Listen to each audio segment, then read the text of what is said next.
It is on 5th August 2022. My name is Likuyani Eli. Welcome to the As in Heart. You're watching the president we want, and of course, we are more than privileged to bring you this broadcast live on your televisions. This is the Arts in Heart, and we're streaming live this broadcast on www.blueradio.co.ke. So join in the conversation and let us discuss matters presidential elections. It is the final run for the AZIMIO presidential bearer, and that is Raila Odinga, as they lock horns with the Kenya Kwanza party leader, or you call him the chosen one, as they go into elections come 9th August 2022. We have seen a great offensive coming from AZIMIO la Umoja, targeting the weakest points of this team, Kenya Kwanza, this being corruption. And they have said inawezekana to change the storyline. However, Kenya Kwanza have promised Kenyans that they are going to bring a new dawn and a new day in the Kenyan politics and the life patterns of the Kenyans by calling it freedom. Indeed, they have copied it and said freedom is coming tomorrow. So is it yet uhuru for Kenyans, or we have just started a new journey to the inawezekana life? My friends, we have a great panel set out for you, but first allow me to bring in Maurice all the way in the US. Good evening, Maurice, and karibu sana to the president we want. Asante sana. Thank you very much. Kindly introduce yourself. I know you have been here before, but there are people who might not know who Maurice is. Yeah, Maurice Ndole, based in Fresno, California. I'm the president and CEO of Ndole Media and the publisher of hotseatnews.com.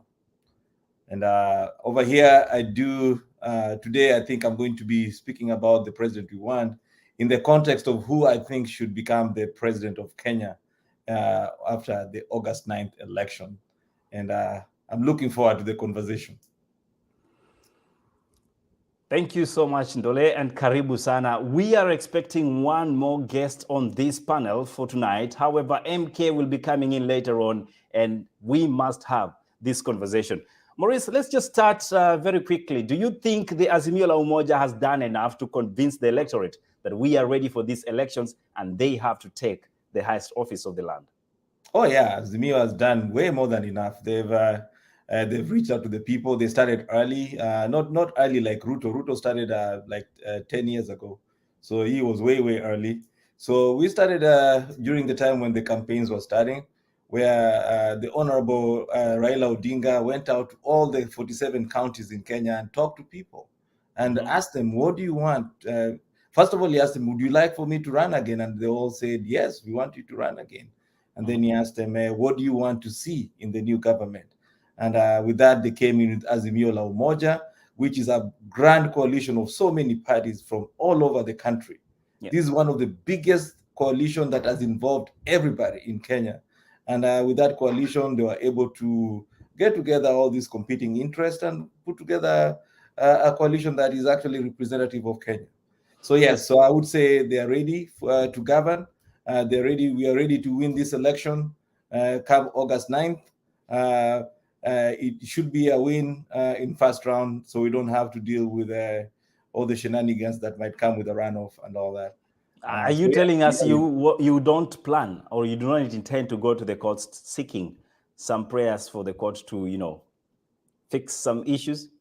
Well, yeah, I've seen that question being asked. I mean, if there is some things that need to be addressed by the court, of course you have to go to court and address it. But if somebody wins outright and the evidence is clear that they won, there's no need to contest that. I mean, it's an election. It's the people's choice, and may the most popular candidate win. May the best plan win. So we believe that. Did you just say the best or the popular? The best and popular. They are both. They go hand in hand. I believe the AZIMIO has presented the best case, and AZIMIO does not just come with a case on paper. We're coming in with a history of actually reformers who have done something, who have delivered throughout their careers in politics, Raila Odinga is the father of the new constitution. He fought for it. He has been jailed with detention without trial for almost 10 years. So he has suffered the consequences of fighting for democracy. So we cannot take that for granted, and we cannot call him a project.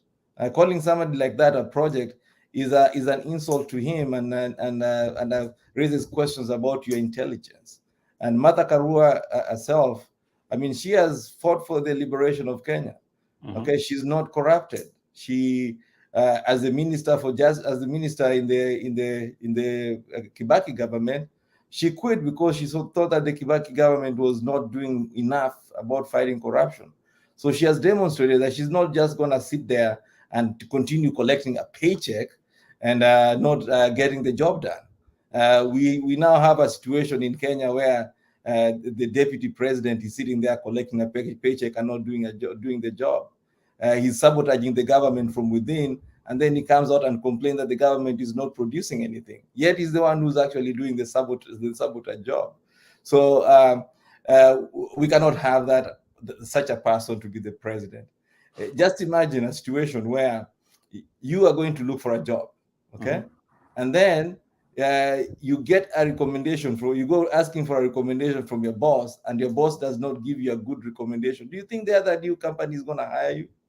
Well, so, probably you are overperforming, and the boss does not like the fact that you're doing well.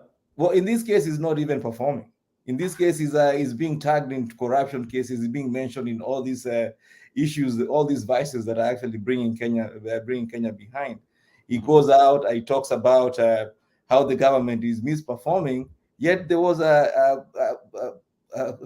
big calamity that affected the entire world. The coronavirus pandemic, okay, was one of the causes that has caused a drawback in almost every economy in the world. So when you start making those kind of arguments, people don't take you seriously. Okay, I find this interesting that you're bringing it out, Maurice, and pardon me. You have mentioned very vital issues, and one of them that AZIMIO has been very conspicuously talking about is corruption. You say your deputy president candidate has not been implicated in any matters, corruption? No, she's not been implicated in anything. The BAT scandal? The BAT scandal was not about her. The BAT scandal was about somebody who gave money to her campaign. There's a difference. I mean, she is not there to receive all the money. When somebody contacts your campaign, I mean, every campaign gets all these people reaching out to them. We cannot hold the principal responsible for the campaign. But what did she do when she heard about that? She talked to them and asked them, "Hey, what is the issue?" She did not go out there hiding, and all those people could not prove that they gave her the money directly. So somebody else's action within your campaign should not tag you. So the BAT scandal is just it was a nothing burger. And, but anyone will argue the buck stops with the boss. Yeah, the buck stopped with the boss, and she tackled it. She did not make excuses. She did not go like it's state capture. No, she did not do that. She came in and said that this is not how my campaign works. I don't commingle my finances. My finances are separate, and my campaign finances are separate. If you've ever worked in a campaign, campaigns get money from everywhere. Shady people try to give you money. Okay, some people in the campaign also are shady. They try to go talk to other people and try to sell influence and stuff. So we don't know what happened in there, but Karua was not involved in the process. There is nobody who has linked her directly to. Even the BAT guys who are claiming that she was part of it cannot say that they talked to her. Okay, so it's just an allegation which went nowhere. And one of the things that Kenya Kwanza has really perfected, by the way, they're perfected innuendos. They take this little thing and then they try to tag you with it. They go like, "Oh, see, you're also corrupt." But the keyword there is the word also. Also. Okay? So they're admitting they're corrupt, but now they want to tag you in to also make you look like you're just like them. So everybody should go like, "No, hakuna shida hapa, kila mtu ni corrupt." Okay, that is not the standard we want to have in leadership. We want to have leaders who actually consider corruption as a threat to national security, because it is. Okay, if you remember back in the day during the Kibaki government, there was these two Armenian guys, the Magarian brothers. Yeah. Okay, That is what corruption does to your country. People can come in your country and walk all over you. They can infiltrate your government. They can bring all these bad products. They can sell you bad seeds which are going to cause other damage to your soil. So we cannot accept the U2 fallacy, the fallacious argument that Kenya Kwanza is pushing to tag everybody like that. Don't get me wrong. Okay? Yep. Corruption is a problem in Kenya. And I'm sure there are some people who are going to be in AZIMIO who people can say, okay, this person is corrupt, this person is corrupt, and all these other things. So this thing has to be addressed. Okay? But the only people who are addressing it head on is AZIMIO. Kenya Kwanza, they do not even want to say the word corruption. They don't want to say the word corruption, and we must talk about corruption. However, right now, I want us to really advance the issue of these campaigns, Maurice. We have had an immense campaign. I must say, thumbs up to all the candidates. Yeah. Well, we have some who have proved they were not so serious about it after all, but that's story for another day. Right now, I want us to cross all the way to Tononoka and see what the Tononoka grounds meant for the AZIMIO la Umoja.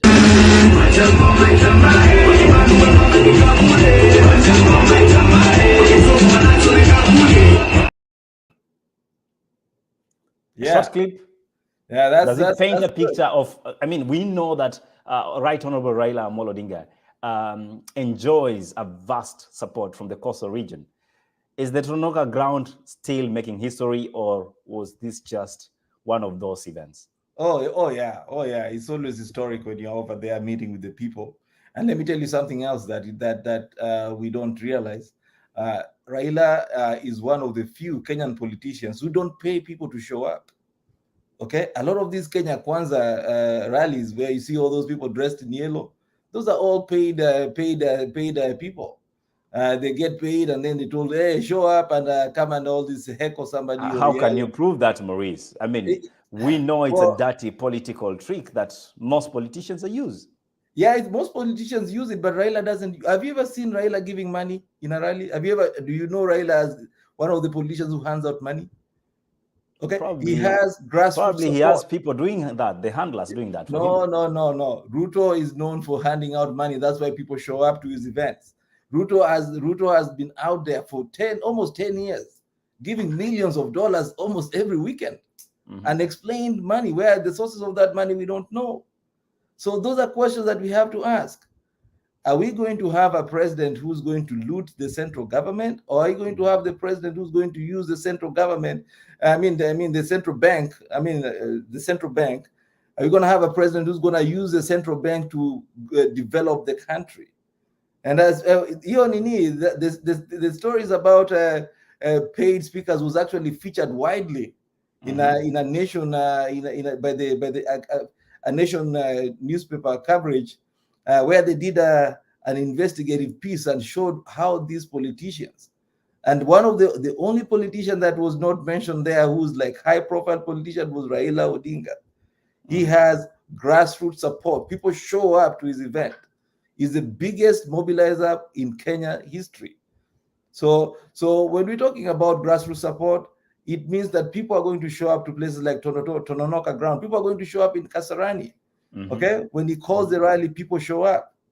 One of the reasons why Uhuru Kenyatta felt it was necessary to have a handshake with him is because Raila was not happy with how things went down. And he knew that if I shook hands with this guy, this would pacify the country, which is what happened.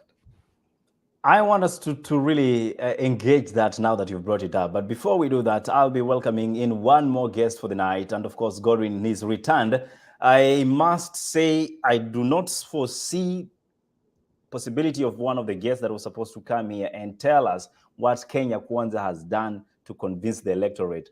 I believe that will be a no-show, but of course, we offer equal opportunities for people that have different minds to come and present their case. For now, let's just encourage all of us to get into the comment section. Let us have a great conversation over these elections.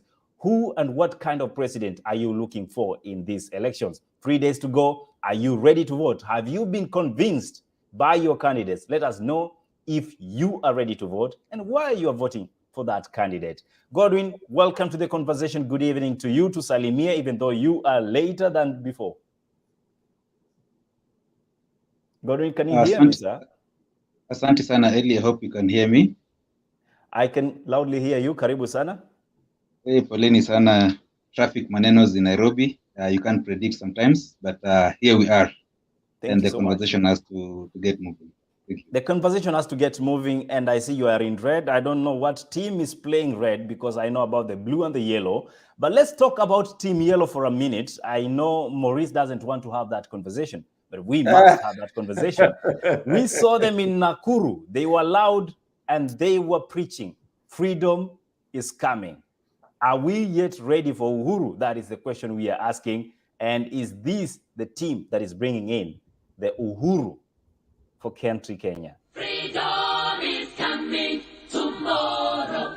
Get ready, mama, prepare for your freedom. Freedom is coming tomorrow. Get ready, mama, prepare for your freedom. Freedom is coming tomorrow. Yeah, oh, you listen to mama. Yeah, oh, you listen to mama. Yeah. Godwin, convincing crowds or just ferried crowds, like Maurice will say it? I wouldn't. I know it's all of them are paid crowds, but I wouldn't want to take the direction which Maurice was trying to allude to. That it's only one side that buys crowds, because one would ask, even Azimio, if they were in Nakuru the other day, it was full. Kenya Kwanza was there. Does it mean even Azimio was a paid up crowd? We've seen all that. And that's what usually saying. I think for us, we cannot judge who the electorate is going to vote for by the crowds they pull. Because it's not like when Azimio goes to Nakuru, when it leaves with those people, and then another new crowd comes in for Kenya Kwanza. They're the same people. And you have to understand why these people come to those crowds is because they come in anticipation of getting something to take home. They don't come because they believe in all these politicians are saying. There's some people who are there even are not going to vote, but there's some, they just come. We had the deputy president coming. Yes, they come for the show. Raila is coming, they'll come. And then we have now the paid ones, the ones that come in costumes, because people don't just come all of a sudden and maybe the city is painted blue or yellow. These are people who are mobilized prior to that event. You understand? And these people, there's someone who was saying it during this time of campaign is the time you leave home with a trouser, with a bare chest, knowing that you're going to get a t-shirt and a cap along the way. You understand? So, I can't say like the Azimio crowds are legit and the Kenya Kwanza crowd is not legit. So the bottom line is, why are we going to vote? And are these crowds going to change anything? Because politics is all about perception. And now pollsters will come and say, this one is leading. Then we'll have people going to rallies and pulling crowds. And we all know even the manipulation of crowds using, I don't know what angle, cameras and all that to show the people that we had this matched crowd. But in real sense, that's not the case. So for me, I think there's more that we need to look at when you're going to vote, other than just concentrating on the crowd that this all comes pulling. Absolutely, I agree with that.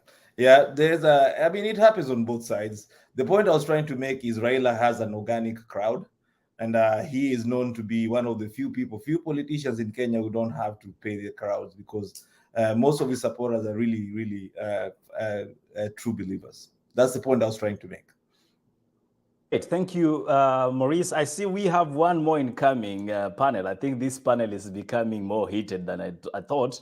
Very many men coming in to express their opinions. Where are the ladies? So I hope, I must declare that and announce that ladies, we have tried reaching out and most of them decided not to take the opportunity. So this conversation continues among these men. I hope it doesn't mean that the presidency is meant for the men, because we have a glass ceiling that I was told has been hit. Has been shattered, yeah. Newton Hamasi, good evening. If you can hear me, karibu sana. And how are you? Kindly introduce yourself. Oh, Newton, I can hardly hear you. I don't know if your microphone is muted on your end.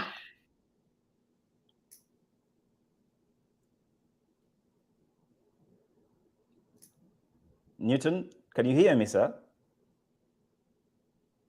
Okay, I will just, this technical stuff happened, and Maurice, you can understand this. I will ask you to just go backstage and get your microphone setting checked, and then you can come back as we have this conversation.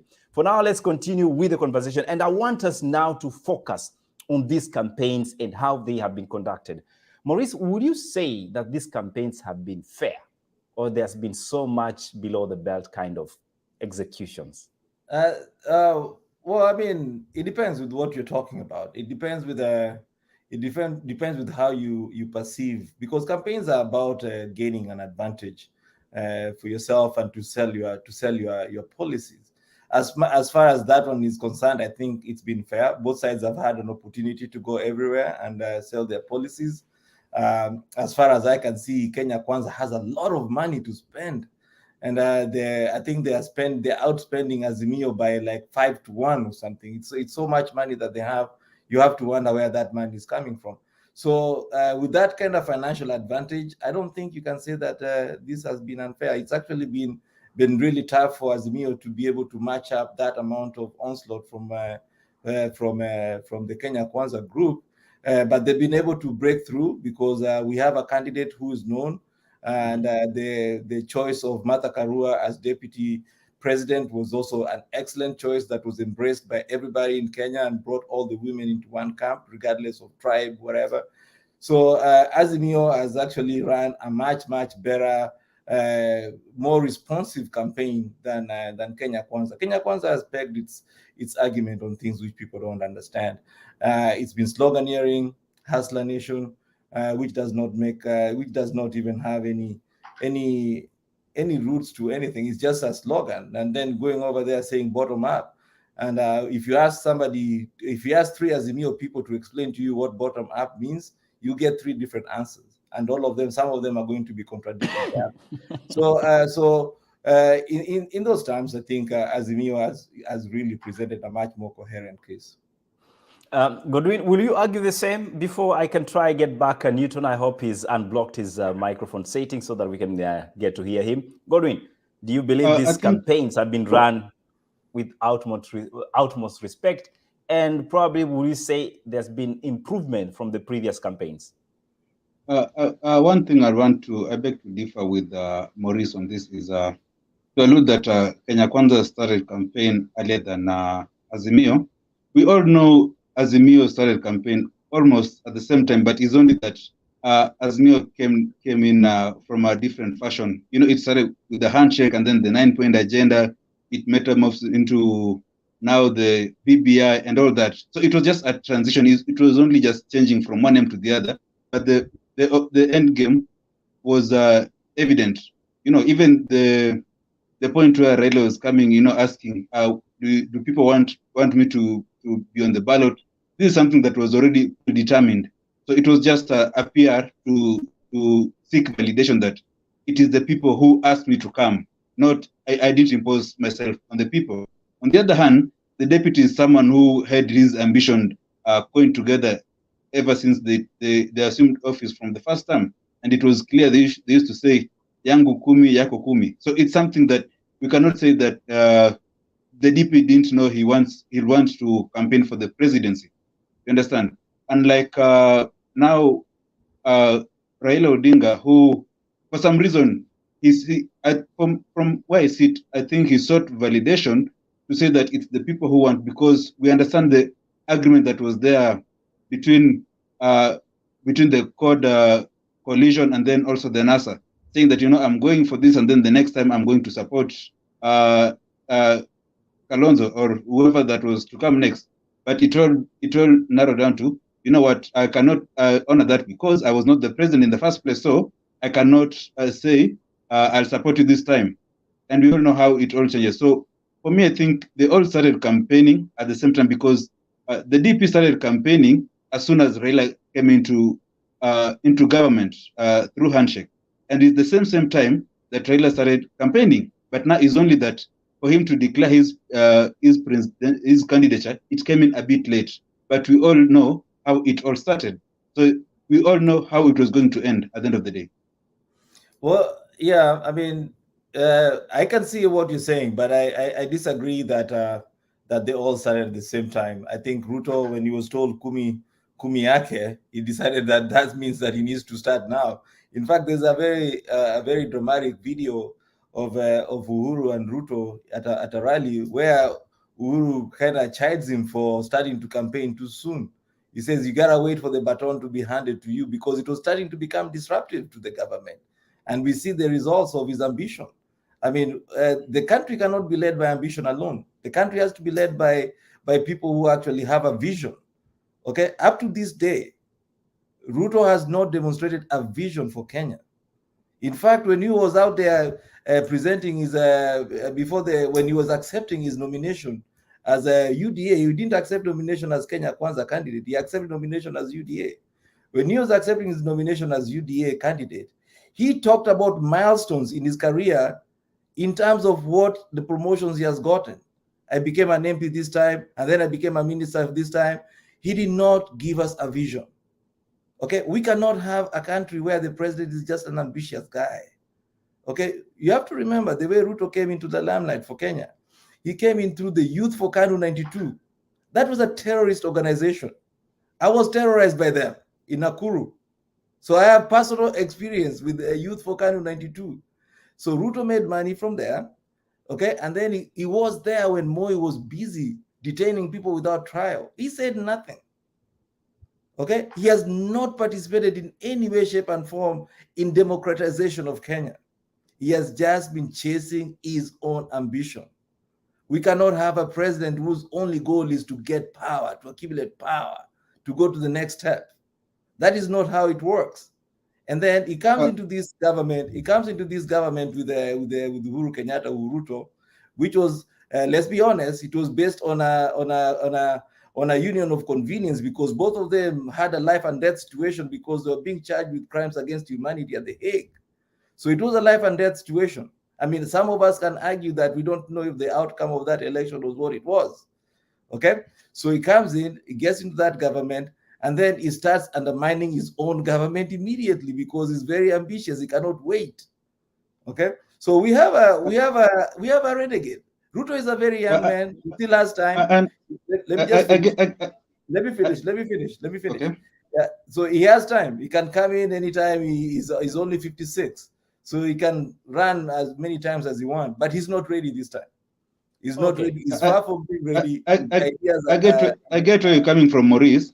But again, if we are to talk about saying nothing when something is happening, then someone would argue, because we all know who Raila has been, and you being an ardent supporter of Raila, I understand this better.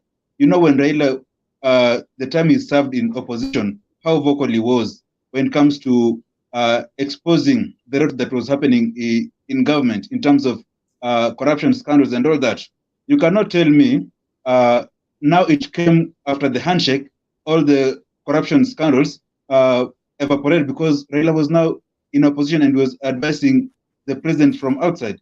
We all know the Kemsa scandal happened under the watch of when Raila was already in the handshake agreement. You understand? What did he say? You remember the president coming on national television saying that the investigation had to be concluded within 21 days. Now we're talking 2 to 3 years right now as we speak. We all know about the Pandora box, whatever. Like if Raila was in the position that he's always been outside the government, those are things that will have been addressed by now. Those are answers that will have been given by now. But now, you know, someone would argue now Raila has gotten to a point where he really doesn't care about what he believed in. It's a matter of life and death for him to assume office. As you said, using your own words, you said Ruto is still young. So it means Raila is old. So it's getting late for him to be a president. Is it a matter of like we are considering who is old enough to be a president and who's not? If that was the case, no, yeah. Gonia Maurice, let's just allow Newton to come in. And pardon me, I'm having some technical issues here. Let's see if we can get Newton on set. Good evening, Newton. Can you hear me? Let me respond to God. Good evening. Good evening Great. to you guys. How are you? Yeah. Good We are evening. great. Karibu, Hold Godwin. it on there. Let's allow Maurice a reply, and then we come to you, Newton. Okay, sure. Godwin, let me just put it this way. It is not Raila's responsibility to do the checks and balances in the government. It is all our responsibility. Okay? We cannot say that, oh, Raila never, now that he shook hands with Uhuru, is not pointing out the evils that are happening in the Uhuru government. We all should point out that. Okay, there is this notion that Kenyans have kind of tagged Raila with the responsibility of being the guy who's in the opposition. And you've alluded to that. Okay, you've alluded that, oh, the reason why you don't support Raila is because he stopped playing the role that you assigned him of the leader of the opposition. No. The thing is, after some time, when you see how things are playing out, you have to adjust with the times. Corruption in Kenya is so massive that if he's starting to address those things at peaceful the way you're suggesting he's going to address, he'll never do anything. At this point, Exactly. a change of administration, let me finish. A change of administration is what can change. I mean, we know that Ruto is 50% of that government. Okay? He's sabotaging the government from within. The reasons why all these things are popping out is because Ruto's people inside over there are releasing all this information, which they're part of. Okay? So we cannot just say that, oh, Raila, because he's not speaking about these things, no, he should not be president. No. Okay, the president is Uhuru Muigai Kenyatta. That is the person who's responsible for all the things that are happening in the government right now. And if you have an issue with Uhuru Kenyatta, you go address that to him. But remember, responsible for the AZIMIO campaign, where he has presented a case of how he's going to deal with the corruption. He has declared Great. corruption a threat. Great. Godwin national and security. Maurice, I really have to allow Newton to come into the conversation. And thank you so much, Newton, for coming in, though later. Do you believe, and get your microphone, please, sir. Do you believe that this is an issue of corruption? Is it age, or Ruto deserves a chance in the presidency? Newton. Thank you so much for having me here. My name is Newton Hamasi, as you said. I'm here courtesy of Maina Karobia, who was supposed to attend this show, but he was held up somewhere. So he called on me to be here Thank you so on much his for behalf. honoring the late invite. Yeah. Now, my thoughts around it are just simple. One, this time's election is not about who will be or who will not be. It's an opportunity for the Kenyan community, the Kenyan people, to shy away or to shun away from tribal politics. Because one thing that is coming out very clearly is that one candidate is basing his support on all the Kenyans, all the tribes, while another candidate is basing his candidature on particular tribes. They are talking about, I have this block, I have the other block, I have the other block. We have a uniting factor under Kenya Kwanza, and that is the hustler movement. The hustler narrative has sunk so deep in all the tribes of this country that you cannot differentiate between a Kikuyu hustler, a Luya hustler, and a Kamba hustler, or even a Kalenjin hustler. And that is the politics that, as young people, as the leaders of tomorrow, of today and tomorrow, we need to embrace these politics, the kinds of William Ruto. People call him all sorts of names. I believe it's because they have never had a one-on-one with him, just to have a discussion and understand this person. They point fingers at him without sitting down to understand the kind of person William Ruto is. A lot of these things that you see in the media and all those things are just, most of them actually are just lies, propaganda that is just being placed on him to make him look bad. But true to the fact, this country has never experienced an intelligent, eloquent, and decisive leader like William Ruto. And that is where all these other guys are like fighting him, left, right, and center, because they can't match him. Look at Uhuru Muigai Kenyatta. He's our president. Moi entrusted Uhuru Kenyatta in the hands of William Ruto back in 2002, 1997.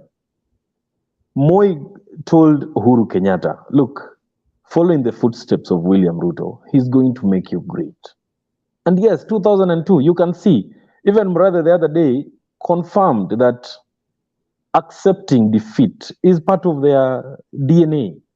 And William Ruto in 2002, despite them being supported by the then deceased Moi presidency, they conceded on the defeat and they were like, it's okay, it's not our time yet, but we will come. The challenges we're having in this country are beyond tribal politics.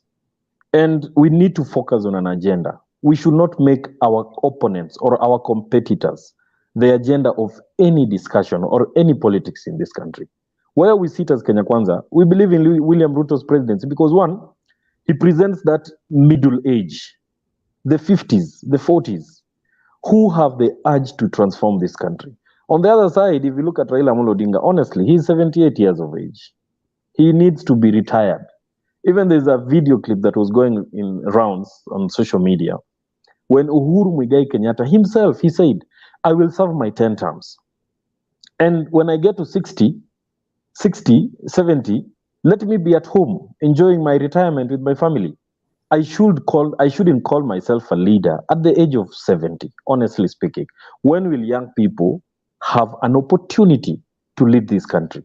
And that is why this election that is coming up on 9th of August, it presents an opportunity for all young, amazing and intelligent leaders whom we have right now. The tomboyers of this world, their life were cut short before they experienced what being a president will be. But they were guys whom, if we gave an opportunity then, they would have transformed this country. And that is something, yes. Newton, I need to jump in there. I mean, Newton, you've said a lot. And one thing that Newton has not said is what is Ruto bringing to the table. He has said all these platitudes, or Ruto has done this, he's young, he's doing all these other things. But he has not said a thing about Ruto's history of democratizing Kenya. He has not given us a track record of Ruto. He's telling us Ruto was sitting with Uhuru Kenyatta. That is well and good, but that does not make him a president. And one thing that you've said that is really, really, really tragic, and this is sad to hear coming from a young man, you've said that once you are 70, you should retire. Tell that to Mandela. Tell that to Joe Biden. I mean, it is a terrible trend that we are seeing in Kenya Kwanza, where they're dismissive of older people, wisdom. This is an African. We respect the elderly. They bring in the experience. They understand what has happened. Raila, if you've been in a press conference with Raila, okay, he doesn't bring a notepad. He sits there, he listens to the questions that you're asking, and he goes step by step and answers every question and even remembering the name of the person. His level of cognition is amazing for somebody his age. Okay, we cannot be dismissive of people at that age just because they're older. We have to value experience. Morris. We need to stop before Newton Morris can exchange further. Let me finish. No, let me just respond a little bit on that issue. You talked a lot. You did not tell us what Ruto brings to the table. That is number one. And then you started talking about these things, which is ageism. So you're telling all these shows, all these babus, they're useless. Okay? You cannot say that. Mandela was old when he became president of South Africa, and he is one of the leading lights in African history, in fact, in the world. Okay? We have older leaders than Raila. Don't say that again. That's not how we're going to decide this presidency. No, Morris, just to clarify whatever you're talking about is this. You're just putting words in my mouth. There's nowhere I have dismissed Raila Odinga because of age. What I've said is yes, this. You have. Yes, you have. This is what I have said. This is what I have said. This is what I have said. We cannot rule out William Ruto's urge to be the president of this republic. But you said at 70 years, exactly. He needs to go home and retire. Yes, at 70 he needs. Yes, at 70 he needs to go home and retire. Nobody dismissed his wisdom. Yes, he has wisdom. Mandela but should that have wisdom home and retire as well. We should have told Mandela but go home and retire. What did Mandela do? What did Mandela do? Mandela was in his 70s when he became president of South Africa. Yes, when he became the president, what did he do in the middle of his presidency? He said what? What did he say?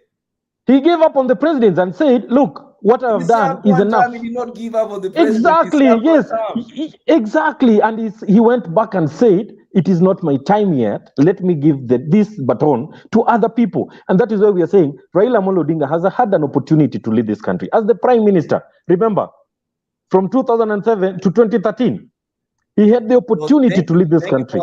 So what is the difference? What is the difference that he will bring in that he did not bring during that period?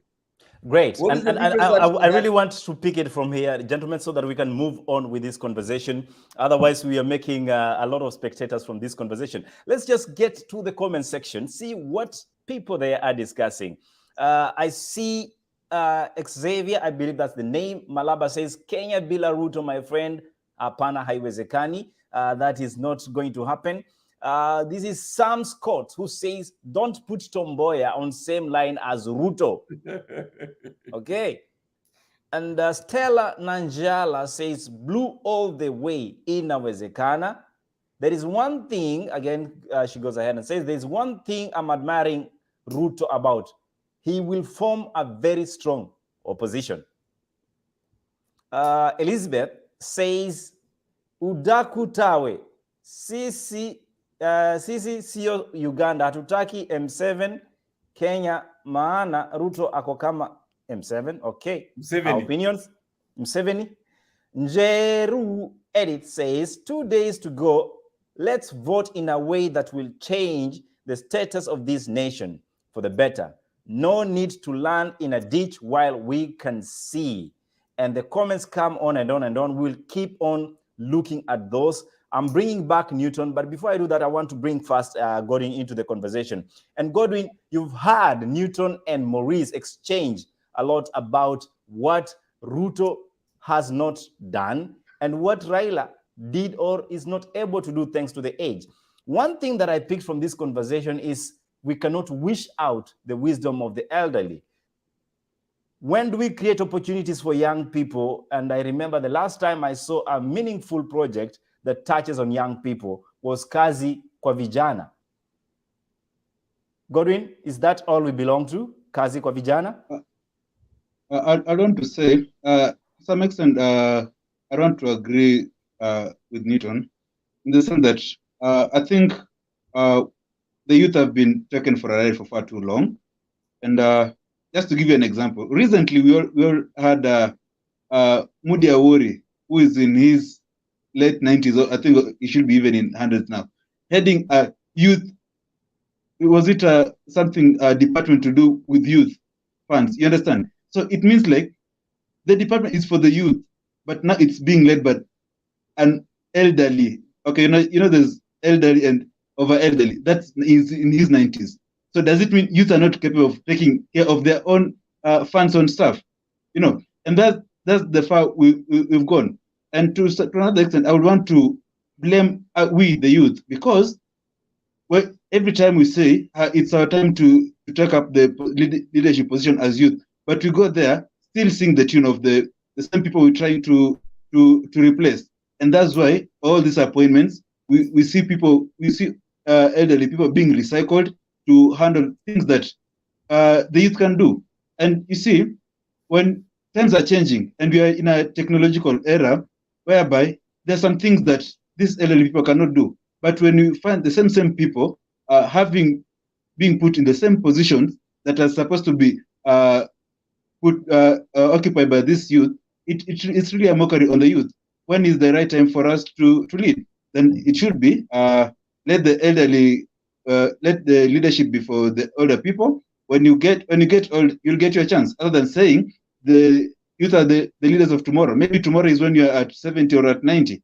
So I think there should be a paradigm shift in how we look at things in terms of age. Let's not dismiss people saying, you cannot be a president if you're I don't know what age. We all know about the French president, Macron. We all know how old he was when he assumed office. So it's not a matter of, you have to be wise and stuff for you to lead.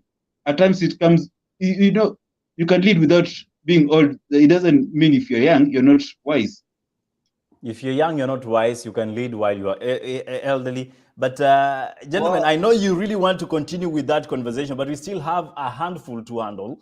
So before I can dismiss either of you, do you want to add something on the issue of Raila presidency, look out for, and of course, Newton coming from the Ruto aspect? Yeah, well, it seems as if it's 2 against 1 in this panel today. So I would request that once one of them talk, I get an opportunity to respond. It's not a matter of age. Age is not the issue here. Okay, we cannot say that somebody is too young to lead or somebody is too old to lead. That argument needs to be thrown out of the window. Okay, we have to say that this person has the track record to lead. Okay, you can have a leader who's older, who brings in young people in the mix and delegates the work to them and mentors them to get them to the level they need to get. You cannot just say that because somebody is young, now it's time. What about if that person is a corrupt person like William Ruto, they should give him a permanent seat in the courts in Kenya? He's in and out of court so many times, we are losing track.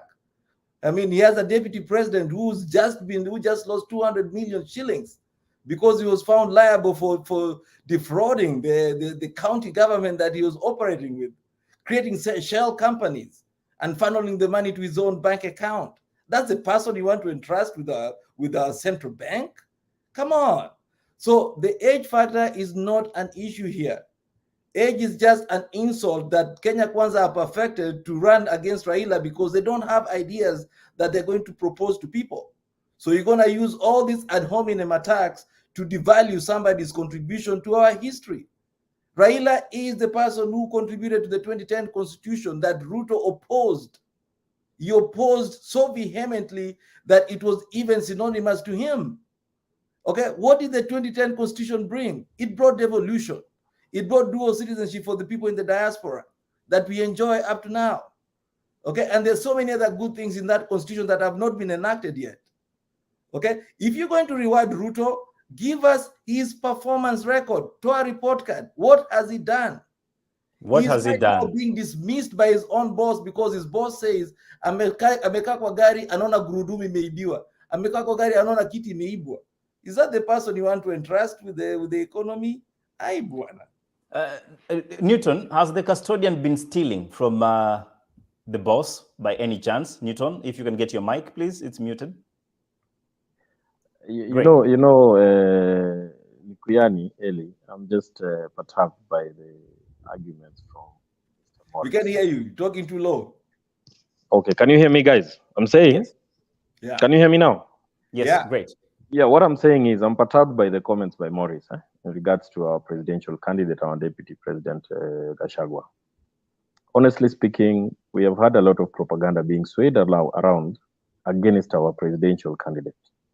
And my question will just be simple. Is it in 2022 when everyone is seeing William Ruto as not worthy being the president of this republic? Is it in this year that Uhuru Muigai Kenyatta is seeing William Ruto as a threat to the progress of this country? Is it now that the country, the Kenyan voter, is seeing William Ruto as unworthy to be the president? Why was this not being said back in 2002 when Uhuru was vying against Kibaki and William Ruto was there by him? Why was this not being said in 2007 when William Samoei Ruto stood with this right honorable Raila Odinga?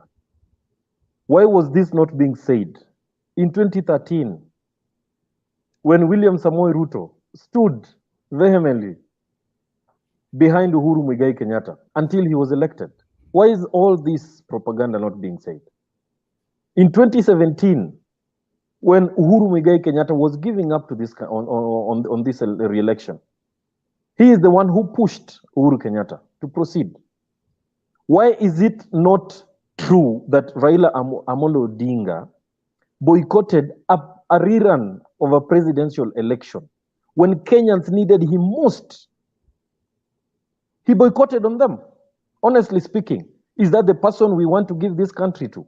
Back in 2017, if Raila Amolo Odinga, of which yes, in 2017 I was supporting him, if in 2017, if Raila Amolo Odinga accepted to go for the presidential repeat election, we wouldn't be in this mess we are in right now. He went missing on us. All He right. boycotted. Maurice, that is the fact. That is the fact about Eli, everything. Because if Raila Amolo Odinga accepted to go for the repeat presidential election, Kenyans would have voted for him, would have given Yeah. him a chance to lead this country. But as we sit right now, the high cost of living, the unemployment young people are going through, it is courtesy of the boycott that Raila Amolo Odinga did in 2017. Because Kenyans didn't have an option. We had to be led by a leader whom we did not elect or whom we did not want. Honestly, is that a person you can trust with the country? And then in 2022, now when things are tough, you want to tell me that Raila Amolo Odinga, if he wins this presidency, is going to bring something different. Who knows if when he wins, he will boycott the Kenyan person, the Kenyan people. He's not someone to be trusted. Yeah. Honestly. Yeah. Let me Maurice. Maurice and, Yeah. and Godwin, I will close that particular topic at that because I want us let to me handle respond to something that. very quickly. No, Eli, Kindly, that cannot you have be a let- minute then. I cannot let him, right I of cannot- response, a I minute, cannot please. let him get away with that. Right of It is- response, 1 minute. It is rich, okay, my friend Newton. It is Yeah. very rich for you to blame Raila, okay, for the incompetence of Kenya Kwanza's candidate. I have to note, up to now, you've been here, you came late, you've been here, but you've not told us a single thing. You've not given us a single report card to make Ruto qualified to run Kenya. You're just talking about all these things that he was promised, whatever. Okay? It is not, Raila boycotted that election because the conditions that he gave were not met. Okay? And you cannot just make those excuses that, oh, at that time he was coming, I could have voted for him. Okay? And then you also made another statement there, which is so ironic, that you are forced to vote for a government that now you're supporting. Okay, which is which? You have to decide. Are you supporting Kenya Kwanza because you believe in it, or are you supporting him because you just don't have a choice to support them? Okay, we need a report card. We're not going to vote for Ruto just because his ambition is so high up in the roof. We need a report card. We need and a Raila report has card, proven and that. we must give that report card now. Yeah. But the report card I want us to give is on these election campaigns. Tomorrow, the Kenya Kwanza team will be at the Nyayo Stadium after struggling through the legal system to get a venue. Meanwhile, AZIMIO la Umoja will be at the historic Kasarani grounds. Why is Nairobi very significant in this year's general election? And in a nutshell, why pick these two stations to close on their campaign trail? Let's start with you, Maurice. Then I'll ask Newton and I'll ask Godwin to give his Why don't final we start with Godwin? Because Godwin has not spoken for a long time. To be Well, fair. Godwin, I will allow him now. Thank you. From the onset, I want to say Nairobi plays an important role in Kenyan politics because the first thing is the capital city, and then the next thing, Nairobi has a lot of votes in terms of registered votes. So, and you see, Nairobi is mostly a swing vote. It's not a place you can say it's entirely belongs to a certain candidate. We understand Raila has had massive support in Nairobi, but the margin is never that big as you would have found it in any other stronghold where he commands massive support.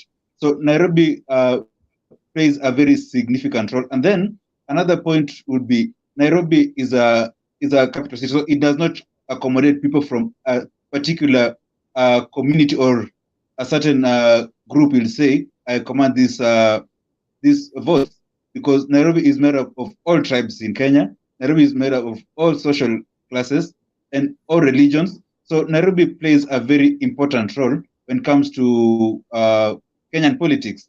And we've had historic moments. We all know what has happened in Uhuru Park. So I think Uhuru Park is not in the picture right now because of its renovation. That's why we have Kasarani and Nyayo Stadium.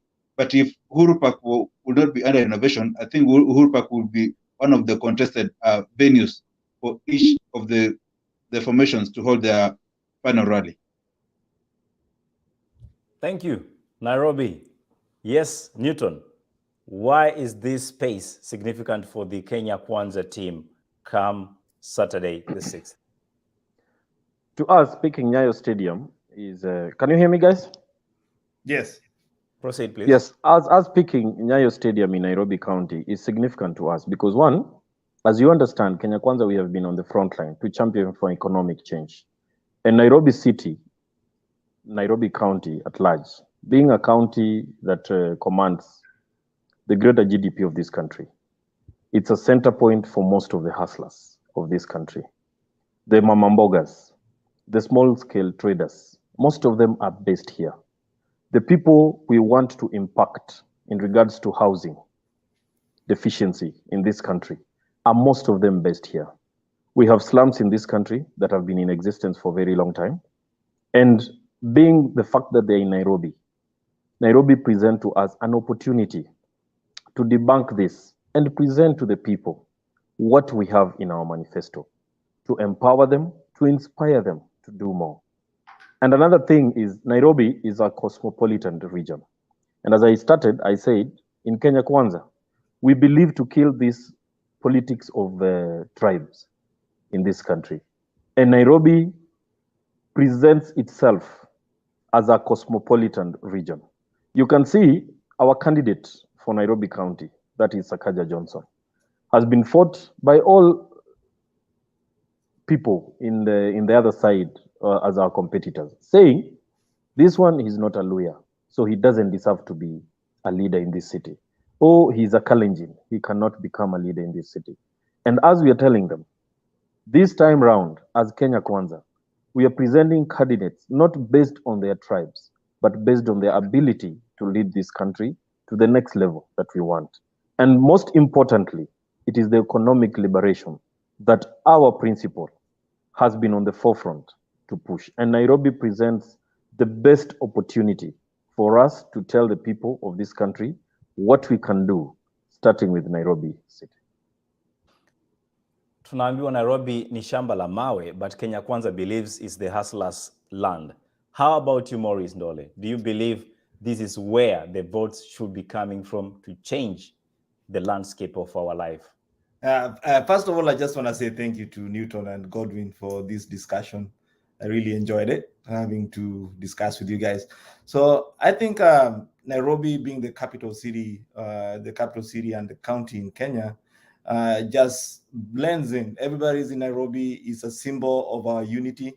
So it befits for AZIMIO to go to Nairobi and stake the last rally over there to unify the country. And one thing I would agree with Newton 100% is we need to get away from the politics of tribalism. And that's why you see AZIMIO has done a good job in bringing everybody in. It's an all-inclusive coalition from all parts of Kenya, including Ruto's stronghold of Rift Valley. There is a strong representation of that in AZIMIO. So at the rally in Nairobi, I anticipate is going to be a very fired up crowd, a very jubilant crowd as well, which is going to sing praises and discuss the closing arguments about what AZIMIO government is going to do. We want to have an all-inclusive government, which is going to serve not just people who supported Raila Odinga, but also the people who supported Ruto, so that we can unify our country and build it to greater heights. So I would say for our Kenya Kwanza counterpart, we are welcoming you also to come and join us over in Kasarani, so we can also start unifying the country before the election takes place on August 9th. Indeed, Maurice, the elections will be taking place on the 9th. Yes, Newton, you want to accept the invite? No, we don't want to accept the invite. The thing I want to ask our friend Maurice is this. This country is larger than any of us. And as Kenya Kwanza, we have been peaceful. We have been interested in ensuring that we have a coexistence. And I just want to challenge him and his party. Please, accord us the respect we deserve. Because honestly speaking, we have information that tomorrow we might be denied access to Nyayo Stadium. But what we have said is this: even if they deny us that opportunity to hold our final rally at Nyayo Stadium, we are going to do it on the streets. And Nairobi it's going to be locked all the way from Westlands to Syokimau. We are going to do a declaration in the middle of the CBD if they just try to stop us from accessing Nyayo Stadium, of which we have witnessed it. We saw it in Kakamega. They denied us access to Bukungu Stadium with no valid reason whatsoever.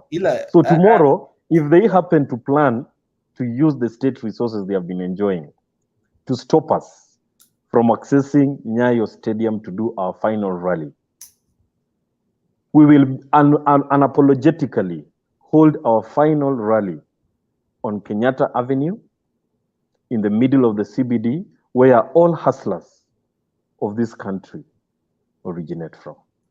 Are you just telling us you're going to forgo all the, provisions that exist and cause chaos?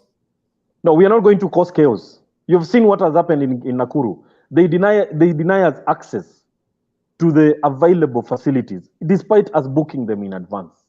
They have shown that using state capture resources to just pin us down, to make us not be able to meet our supporters in a harmonious way. And that is why we're saying tomorrow, if they decide to come and stop us from accessing Nyayo Stadium, it's okay. We are going to leave the stadium to them. But we are going to go to the people who support Kenya Kwanza, who are the hustlers of this republic, who are based in the CBD, the hawkers. They will assemble and we will make our declaration. Let me respond to that. Let me respond to that real quick. I believe that Kenya Kwanza should be allowed to hold their final rally in Nyayo Stadium. There should be no restrictions for that. I mean, Kenya is a free country, and if there's anybody who's planning to stop you, that's not something that should be allowed. I don't think AZIMIO, I've not heard anybody in AZIMIO talking about blocking Kenya Kwanza. We are very busy planning our own rally in Kasarani. So if there is anything that has to do with blocking Kenya Kwanza to go to Kasarani, I don't think that has anything to do with AZIMIO. AZIMIO is going to be very, very busy mobilizing their supporters to go to Kasarani to worry about what Kenya Kwanza is doing. But one thing that I've noticed about Kenya Kwanza is these grievances, whining, complaining, and saying inflammatory stuff. What you just said right now, Newton, is inflammatory. Those are inflammatory statements, saying that, oh, if they block us, where they is not defined, they is just some amorphous thing you've thrown up in the air, okay? If they block us, we're going to do something. And Eli caught on to that and asked you, are you planning to cause chaos? Because that's the perception that everybody who was listening to you got. I got the same perception. We need to start considering what we say. What Ruto said in that rally, where he went as far as telling the president not to kill his children, that was inflammatory. We need to be very careful how we say things. What Gachagua was saying, yelling to Raila that ukileta nyoko nyoko, barahia kuna kungoa reli and all that stuff. Those were inflammatory statements. Those are dangerous. So we need to be careful. This is the last minute we are having these conversations about campaigns. We are friends. I mean, I've met you in this forum, Newton. Okay, we'll meet in Nairobi one day and we'll have a good time. We'll drink beer, we'll kula nyama choma and all that. Okay, so let's have these discussions where we are actually disagreeing on points and manifesto and the things about governance. But let's not use language which can be viewed by other people who are supporting us to see that as a prompt for them to cause chaos or violence. That is what caused 2007, and that is what caused all this chaos in Rwanda. Let's not talk like that. Great. Let's not talk like that. Godwin, kindly give your final one. Just to add on that, Maurice, I think at this point, as you correctly put it, we are all Kenyans and we all have equal rights to enjoy this beautiful country of ours. But again, it's not appropriate for us to have some part of the country or some quarters of the country feeling like they are not part of it, because when such scenarios happen, like blocking one part of the formation to utilize these facilities despite having booked them, you see, that's again a recipe for chaos. Because when you allow people to use those facilities, I don't think someone will leave the stadium that they have been given access to go to the street to protest or something. So the thing is, just give all the political formations equal opportunities to utilize whatever facilities they want, as long as it's peaceful.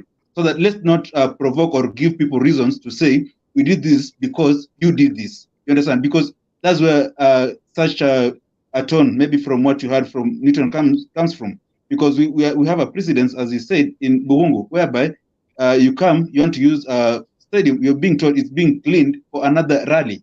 So, like, the stadium is dirty, so it has to be cleaned for another rally. You see, and we are all Kenyans, so let's all have equal opportunities, because when such happens, it's being done by a few individuals. But now, the damage, when it occurs, it affects the larger extent, the common mwananchi, me and you. So tomorrow we'll meet, and I'll be like, Maurice, you're given access to Kasarani. I was denied access to Nyayo Stadium. So you become my enemy, when in real sense you're not my enemy. So let's just pray for cohesion and peace as we go to this election, and because we are going to remain friends, we're going to remain neighbors even after election. Let us meet here after elections as we speak, knowing that we had an election, it was contested, but now we are back to work. Let's work as we build our nation. Thank you so much, Godwin, for that closing. Let's campaign and do this for the cohesion of the nation. We will be giving a close look at tomorrow's events. Of course, Godwin tells me we'll be giving a closer look by having those events being streamed here. And therefore, let's just see if Kenya Kwanza will be accorded that respect they have requested for, and they deserve, of course. And let's see if the final earthquake will actually rumble and tremble the soils of Nairobi, Kenya.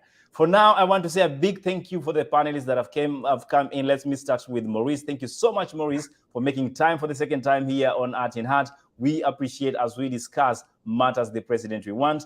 Of course, we have Newton Hamasi, who came in on behalf of Maina. And I want to say thank you so much. Your contribution to this show have been very, very healthy. And we appreciate the fact that you made time to come in. And Godwin, thank you so much for always making sure that we go on air and bring you these shows every single Tuesday, Wednesday, Thursday, Friday. And now this guy just decided to hire me for Saturday. So who am I? I'll be seeing you on Saturday as we continue with the conversation. See you when you see us. Subscribe, share. Let's have the conversation continuing. And Stella Nanjala, thank you so much for your contribution. Noreen, Joyce Manjala, Frederick Mugo. I see a lot of comments coming in. And there's one gentleman that requested to know how they can come in. You can send us an email at the Arts in Heart official. That is the artsinheart@gmail.com. And we shall be responding and giving you, signals on how you can get to us. Equally, follow us on our social handles. That is at the Arts in Heart across all social media platforms. Send us a DM. You might just get yourself here so that we discuss about this. Shaubia Timimi amesema following from Mombasa. Thank you so much. Blue all the way by Stella. Jairus Musambe amesema Raila apewe ushindi. Elizabeth amesema udaku tawe. And I think Kenya Kwanza had some serious opponents coming here. But Zephania Kipto sema bila Ruto, life will be hard and jobless. So if you want a job, you know who to vote for. If you want to fight corruption, I'm told you know who to vote for. That is not my take, but of course, these candidates are saying this. Let's have a good time. See you when you see us. For now, all of you need to remember one thing. Kenya still remains to be Kenya, even after the elections. Good night, guys. See you when you see us. Sure. We all have to remember that hate crimes is preceded by hate speech. We all have to remember that the genocide of the Tutsis in Rwanda started with hate speech. The Holocaust did not start with the gas chambers. It started long before with hate speech. What we have been seeing in Myanmar against the Rohingya population started also with hate speech. And today, what we are witnessing around this world, with the rise of extremists, be it in Europe, be it in Asia, everywhere, when we see the growing number of neo-Nazi group, neo-fascist group, when we see the way migrants and refugees are being vilified, We need, therefore, to make every effort to address this hate speech.